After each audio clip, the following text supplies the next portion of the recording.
السلام علیکم ورحمۃ اللہ وبرکاتہ۔ صفحہ اسلامک انفو کی سیریز قیامت کی بڑی نشانیاں ایپیسوڈ 4 میں آپ سب دوستوں کو خوش آمدید۔ خرق عادت اور خلاف فطرت صفات کے ظہور کے ذریعے ربوبیت تک کا دعویٰ کرنے والا دجال کب اور کہاں ظاہر ہوگا، اس کے ظہور کی علامات اور نشانیاں کیا ہیں، اور برمودا ٹرائی اینگل سے دجال کا کیا تعلق ہے، صحیح احادیث کی روشنی میں حقائق پر مبنی معلومات جاننے کے لیے ویڈیو کو آخر تک ضرور دیکھیے گا۔ ویڈیو کو آگے بڑھانے سے پہلے نئے شامل ہونے والے دوستوں سے ریکویسٹ ہے کہ پہلے چینل کو سبسکرائب کر دیں اور ساتھ لگے بیل آئیکن کو بھی دبائیں تاکہ نئی آنے والی ویڈیو کا نوٹیفیکیشن ایک خودکار نظام کے ذریعے آپ تک پہنچتا رہے۔ محترم ناظرین، بحر اوقیانوس کے ایک مثلث کی طرح سمندری علاقے کو برمودا ٹرائی اینگل کے نام سے موسوم کیا جاتا ہے۔ اس علاقے کا ایک کونا برمودا میں، دوسرا پورٹریکو میں اور تیسرا کونا فلوریڈا کے قریب ایک مقام میں واقع ہے۔ برمودا ٹرائی اینگل انہی تین کونوں کے درمیانی علاقے کو کہا جاتا ہے۔ برمودا مثلث کی شہرت کا باعث وہ حیرت انگیز واقعات ہیں جو اس کے ساتھ وابستہ ہیں۔ ان واقعات کے مطابق کئی بحری اور ہوائی جہاز اس بحری علاقے سے گزرتے ہوئے پراسرار طور پر لاپتہ ہو گئے اور ان کا آج تک کوئی نشان بھی نہیں مل سکا۔ اس مقام سے وابستہ چند داستانیں ایسی ہیں جن کے باعث اس کو شیطانی یا اسیبی مثلث بھی کہا گیا ہے۔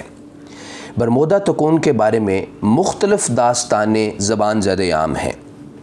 کچھ لوگوں کا خیال ہے یہ جگہ ایک دروازے کی سی حیثیت رکھتی ہے جہاں دوسری دنیا سے آنے والی مخلوق اس دنیا میں داخل ہوتی ہے۔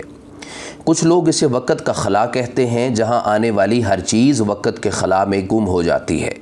کچھ لوگوں کا خیال ہے کہ یہاں مقناطیسی میدان اتنا طاقتور ہے کہ اس کے شکنجے سے قریب آنے والی کسی دھاتی شے کا بچ نکلنا ناممکن ہے، اور کچھ لوگ اس کی پراسراریت کی بنا پر اسے دجال کا مسکن اور اس کے ظہور کی جگہ قرار دے رہے ہیں، کیونکہ دجال اپنے ظہور کے وقت بہت سے خلاف فطرت امور پر بھی قادر ہوگا۔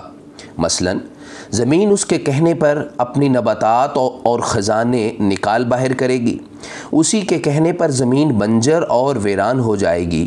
جنت و جہنم پانی اور آگ کی صورت میں اس کے دائیں اور بائیں ہوں گی، اور ایک حد تک زندہ اور مردہ کرنے پر بھی قادر ہوگا۔ 40 دنوں میں روئے ارضی کو روند ڈالے گا۔ اس کے علاوہ اور بھی کئی متشابہ امور کے ساتھ زمین میں فتنہ و فساد برپا کرے گا۔ اسے یہ ساری قوتیں اللہ تعالیٰ نے آزمائش کے لیے دی ہوں گی۔ اس کی ان خرق عادت صفات کی بنا پر لوگ اس کا تعلق پراسرار برمودا ٹرائی اینگل سے جوڑ رہے ہیں۔ اس کے ظہور کا اصل مقام کیا ہے؟ آئیے احادیث کی روشنی میں اس کا جائزہ لیتے ہیں۔ اس ضمن میں صحیح مسلم حدیث نمبر 2942، 2937، 2944 اور سنن ترمذی کی حدیث نمبر 2237 اور دیگر کتب احادیث میں مذکور صحیح احادیث کا خلاصہ اختصار اور جامعیت کے ساتھ کچھ یوں بیان کیا جا سکتا ہے۔ بعض احادیث میں خروج دجال کا مقام خراسان، بعض میں مشرق، بعض میں اصبہان اور بعض میں عراق اور شام کا درمیانی راستہ ذکر کیا گیا ہے۔ ان میں تطبیق اس طرح ہے کہ اس کے خروج کی ابتدا خراسان کے علاقے اصبہان یعنی اصفہان کے محلے یہودا سے ہوگی، پھر وہ حجاز کی طرف رخ کرے گا جس کے لیے شام اور عراق کا درمیانی ریگستانی علاقہ استعمال کرے گا، اور یہ علاقے مشرق کی طرف واقع ہیں۔ احادیث کے اس مجموعی اور جامع مفہوم سے اندازہ کیا جا سکتا ہے کہ اس کے خروج اور ظہور کہاں سے ہوگا۔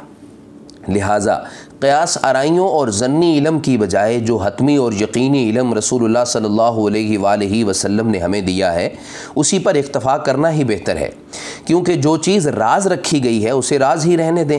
اگر دجال کے ٹھکانے کا علم جاننا ہمارے لیے بہت ضروری ہوتا تو لازمی بتا دیا جاتا۔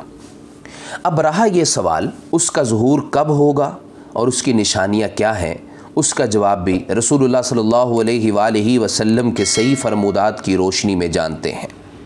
صحیح مسلم کی حدیث نمبر 2897 میں سیدنا ابو ہریرہ رضی اللہ تعالیٰ عنہ سے مروی حدیث میں رسول اللہ صلی اللہ علیہ وآلہ وسلم نے فرمایا، اس وقت تک قیامت قائم نہیں ہوگی جب تک رومی مقام اعماق یا دابق پر حملہ آور نہ ہوں گے۔ ان کے مقابلے کے لیے مدینہ سے ایک ایسا لشکر نکلے گا جو اس وقت روئے زمین کے بہترین لوگوں پر مشتمل ہوگا۔ جب وہ ایک دوسرے کے بالمقابل صف آرا ہوں گے تو رومی کہیں گے، ہمیں چھوڑ دو تاکہ ہم ان لوگوں سے جنگ کریں جنہوں نے ہمارے آدمیوں کو قیدی بنا لیا ہے۔ مسلمان جواب دیں گے، نہیں، اللہ کی قسم، ہم تمہیں اپنے بھائیوں سے جنگ نہیں کرنے دیں گے۔ مگر جب وہ ان سے لڑائی کریں گے تو ان میں سے 1/3 پسپائی اختیار کر لیں گے۔ اللہ تعالیٰ ان لوگوں کی توبہ ہرگز قبول نہیں کرے گا۔ 1/3 شہید ہو جائیں گے جو اللہ تعالیٰ کے نزدیک سب سے افضل شہید ہوں گے، اور 1/3 فتح یاب ہو جائیں گے، اور یہ لوگ آئندہ کبھی فتنے میں مبتلا نہیں ہوں گے۔ اور بعد ازاں یہ لوگ قسطنطنیہ فتح کر لیں گے، پھر وہ اپنی غنیمتوں کو تقسیم کر رہے ہوں گے، اور انہوں نے زیتون کے درخت کے ساتھ اپنی تلواروں کو لٹکا رکھا ہوگا کہ اچانک شیطان ان میں چیخ کر کہے گا، مسیح الدجال تمہارے پیچھے تمہارے اہل و عیال میں موجود ہیں۔ تو سب لوگ واپس جا کر دیکھیں گے، مگر یہ بات جھوٹی ہوگی، لیکن جب وہ شام آئیں گے تو مسیح الدجال کا خروج ہو چکا ہوگا۔ صحیح مسلم کی ہی حدیث نمبر 2900 میں حضرت نافع بن عتبہ رضی اللہ تعالیٰ عنہ سے مروی ہے کہ نبی کریم صلی اللہ علیہ وآلہ وسلم نے ارشاد فرمایا، تم مسلمان اہل عرب سے لڑو گے، اللہ تعالیٰ تمہیں فتح سے نوازیں گے، پھر تم فارس یعنی ایران سے لڑو گے اور اللہ تعالیٰ تمہیں فتح عطا فرمائیں گے، پھر تم اہل روم سے لڑو گے اور اللہ تعالیٰ تمہیں وہاں بھی فتح سے ہمکنار کریں گے، پھر تم دجال سے لڑو گے تو اللہ تعالیٰ تمہیں اس پر بھی فتح عطا فرمائیں گے۔ حضرت نافع فرماتے ہیں کہ جابر، ہمارے خیال میں دجال روم کی فتح سے پہلے نہیں نکل سکتا۔ ان دونوں مذکورہ احادیث سے یہ بات سمجھ میں آتی ہے کہ مسلمان جب شام میں آئیں گے تو دجال کا خروج ہو چکا ہوگا، مزید یہ کہ روم کی فتح سے پہلے دجال نہیں نکلے گا۔ محترم ناظرین، اگر اس ویڈیو نے آپ کی معلومات میں اضافہ کیا ہے تو اسے لائک اور شیئر کرنے کے ساتھ ساتھ اس چینل کو سبسکرائب بھی ضرور کیجیے گا۔ آپ کے فیڈ بیک کا انتظار رہے گا۔ انشاءاللہ نئی ایپیسوڈ میں پھر ملاقات ہوگی۔ ھذا ما عندی واللہ اعلم بالصواب، والسلام علیکم ورحمۃ اللہ وبرکاتہ۔